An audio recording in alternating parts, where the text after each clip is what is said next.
Saudara, sebanyak 100 anak-anak penyandang disabilitas serebral palsi dari seluruh Aceh mendapatkan bantuan kursi roda adaptif dari pemerintah Aceh. Pemasangan dan pemberian kursi roda serebral palsi tersebut berlangsung di halaman belakang Dinas Sosial Aceh. Kursi roda adaptif bagi penderita serebral palsi ini diserahkan langsung oleh Kepala Dinas Sosial Aceh kepada 100 anak-anak berkebutuhan khusus dari seluruh Aceh yang telah didata sebelumnya untuk menerima bantuan tersebut. Pemasangan dan pemakaian kursi roda adaptif ini dilakukan di halaman kantor Dinas Sosial Aceh bekerjasama dengan Yayasan Kasih Tuna Daksa. Sebelumnya, pihak Yayasan dan Dinas Sosial Aceh telah melakukan pengukuran kepada setiap anak penerima bantuan. Ini kursi roda jenis serebral palsi, ya serebral palsi sekaligus untuk terapinya.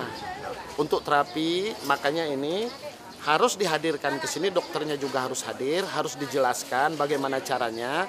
Jadi sehingga seperti yang dikatakan Ibu Lili tadi, adik-adik kita ini memang masih ada jalan untuk bisa sembuh. Kalau yang kita dengar tadi sama-sama, masih ada bisa, tapi tentu dengan harus usaha yang cermat, yang bijak kita dalam menghadapi ini. Sementara itu, salah satu orang tua penerima bantuan kursi roda adaptif ini mengaku terharu menerima bantuan tersebut karena selama ini anaknya hanya duduk di kursi roda biasa selama bertahun-tahun.